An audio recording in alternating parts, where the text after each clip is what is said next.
करना करोगे कि नहीं करोगे? जब चाहे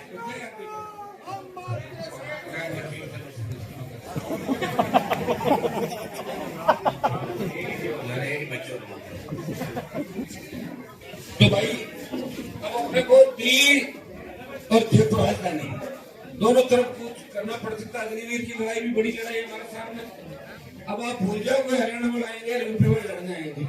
अभी लड़ाई हरियाणा यूपी के नौजवानों की लड़ाई भी आपको ही लड़नी आगे एक तरफ बीजेपी के कुशासन है और दूसरी तरफ हम लोग हैं। तो इस प्रदेश को बचाने के लिए, मुल्क को बचाने के लिए, जवान किसान को बचाने के लिए और सर्व समाज शोषित पीड़ित तबके को बचाने के लिए, आरक्षण को बचाने के लिए ये लड़ाई हमारे को लड़नी है। परसों से लोकसभा चलेगी मजबूती के साथ। उस लोकसभा में राजस्थान के तमाम मुद्दे उठाएंगे। अपने नागौर का विकास जो पहले हुआ, दिल्ली का पैसा जिस तरह नागौर में आया उसी तरह नागौर का विकास होगा। अब निश्चित है नागौर संसदीय क्षेत्र में विकास की कोई कमी नहीं रहेगी। क्यों सर के जो बचे हुए बिजली के, पानी के, आज के बाद अपना एफएस भी जारी होगी, सब काम चालू हो जाएगा। इसलिए जो प्रोमिस कमिटमेंट हमने किए वो ये नहीं देखे किस गाँव में कितना वोट मिला, वो काम तो होगा ही होगा।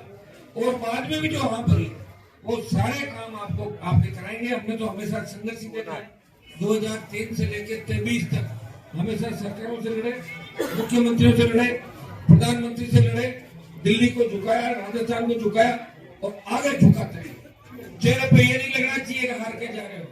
जब मेरे घर से आप अपने गांव की ओर लौटो, अपने घर की ओर लौटो, हर लोकतांत्रिक पार्टी का कार्यकर्ता शपथ लेके निकलेगा कि अगले चुनाव के अंदर मुझे 5 से 10 वोट बढ़ाने इस पार्टी के लिए, ताकि ऐसी मायूसी दोबारा जिस तरह आपके तो निश्चित रूप से ये ताकत आपके अंदर है। क्योंकि देश सबसे ज्यादा विश्व में सबसे ज्यादा जो जवान है हिंदुस्तान के अंदर है। और अपनी पार्टी की सबसे ज्यादा मजबूती कौन है? नौजवान। नौजवान चाहता है जमाने को बदल देता है। भाई भगत सिंह की कुर्बानी के बाद देश के नौजवानों को तो ऊर्जा आई कि अंग्रेजों को उखाड़ के फेंक दिया। ये तो एक टेलर है। ये इस हार से ज्यादा आपको घबराने की आवश्यकता नहीं है। मैं तो जीता हुआ आपके सामने खड़ा हूँ। मैं देख रहा था कि करंट कम चल रही हुआ खेमसर के अंदर।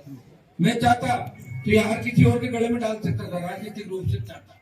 अगर कांग्रेस की सत्य मानता एक साथ खड़ा हो जाता। मैं देख लो एक साथ एक मन की निकालो तो फिर बार बार जन के मन के अंदर ये ले जाएगी। एक साथ लड़ लें।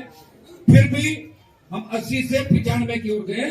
15,000 वोट आपने इस चुनाव के अंदर ज्यादा लिए। आप आरक्षित पार्टी की बड़ी जीत इस चुनाव के अंदर। पिछली बार लोग ये कहते थे कि भाई आजाद समाज पार्टी राजनीति दोनों मिलकर प्रचार करें, हनुमान जी को वोट लिखते आगे। अब की बात मैं अकेला ही करा था प्रचार, में और चलेगा था प्रचार करने, कोई आया था क्या? आप थे और मैं था।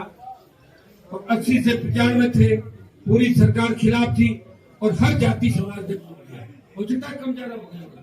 कई बार क्या होता है कि आदमी लगता है एक बार टेस्ट चेंज करते हैं और उन्होंने ढोंग किए किस तरह का जिंदगी रोए जा रहा है। हमारे कैंडिडेट रोने डाल दिया, 15 मिनट में रोता रहता है। जाके आपने देखा होगा 15 मिनट किसी को पकड़ के रोने लग जाता है।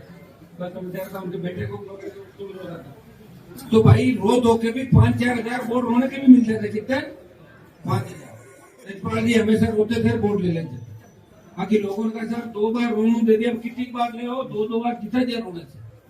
तो भाइयों रोना धोना, पार्टी, सत्ता, दिल्ली, राजस्थान, गाड़ी, मूछ, बाढ़ सब एक साथ। अब आप मजबूत हो जाओ। अब आपको लड़ना है। इतना ध्यान रखें, एक आह्वान करें, वहां हजारों की तादाद में इकट्ठे हो जाना, वेट मत करना। ये आप देखो देश के अंदर एक लड़का आपके सामने खड़ा है जो विपरीत परिस्थिति के अंदर भी जिसके चेहरे पे मुस्कान है और आपके चेहरे पे मुस्कान देखना चाहता है। वो चाहता है कि किसान के बेटे बेटे आगे बढ़े, शोषित पीड़ित तबके को कभी घोड़ी से वापस उतारा नहीं जाए इस राजस्थान और देश के अंदर। वो चाहता है कि उनका बेटा भी घोड़ी पर बैठ के थोड़ी मानने के लिए जाए। शोषित पीड़ित दलितों को जो अत्याचार हो राजस्थान में, कौन बोलता है? सब ज्यादा आपसे मैं ही बोल रहा हूँ। आरएलपी प्रयास करिए। तो हमारे आरएलपी के जितने भी मुद्दे उनको लेके कल तो रेस्ट करो सब लोग। अब तो यहाँ से सबको सौगंध खा के जानी है कि गाड़ी धीरे चलानी है, घर पे जाना, आजाद थकान उतार लो और मूड ऑफ हो, थोड़ा तो मूड ऑफ हो जाता है तो उसको सही कर लो। कल परसों के बाद ये लोग जो जीते हैं इनके ये जीत क्या पच जाएगी आपको लग रहा है क्या? 40 से तो पूरे हो गए, 40 हो गए जीत के। वो कह रहा मैंने जीता है, लड़ लेंगे आपस में। राजा साहब कह रहे मैंने जीता है, तो रानी साहब दूसरा कोई और कुछ कह रहा है, तीसरा और कुछ कह रहा है। इसलिए भाइयों हिम्मत हौसला के साथ रखो। अपने को ये मैसेज देना कि राष्ट्रीय लोकतांत्रिक पार्टी के कार्यकर्ता हिम्मत हौसले के साथ हार जीत के अंदर वो ज्यादा बदमाशी नहीं करते, अपच नहीं होती, और हार जाते हैं तो भी संयमित तरीके से उस हार को पचाना भी जानते हैं। ये हार नहीं है, आपकी जीत है। 80 से 95 की ओर गए हो। ये बहुत बड़ी जीत पूरे देश देख रहा है, पूरा देश और पूरा प्रदेश देख रहा है कि राष्ट्रीय लोकतांत्रिक पार्टी ने अपना वोट बैंक बढ़ाया राजस्थान के अंदर, और आगे भी। अब की बार अगर मैं दूसरी जगह चुनाव लड़ा था निश्चित रूप से ये आपका देवली उड़ेगा जिन हम वोट लेते, लेकिन फिर मुझे आप कहते हैं हार जाते हो क्या? मैं पूरा टाइम आपके बीच में 15 दिन में आपके बीच था, और प्रयास में कोई कमी नहीं रखी। आपको भी धन्यवाद दूंगा कि आप हमेशा एक परिवार की तरह मेरे साथ जुड़े हो, मुझे अपना भाई मानते हो, लोग मुझे अपना पिता मानते हैं, कोई बड़ा भाई मानते हैं, और मेरी किसी बात का पूरा भी आप लोग नहीं मानते। इस बात को तय कर लो कि आज की हाथ से अपने एक सबक लेना है। तेज गाड़ियां नहीं चलानी, स्टंट डेमो ये इस तरह के नहीं देने। आरएलपी कैसे मजबूत हो। आज आपने देखा होगा बीजेपी के लोग जो अच्छी हरकतें कर रहे हैं, बोतलों को गाड़ी के बांध के घुमा रहे हैं, आप समझ रहे हो? उनके कहने से कोई बोतल नहीं हारने वाली। भारतीय जनता पार्टी की 1980 में 2 MP थे, कितने? 2 MP थे, और आज देश में राज कर रही है।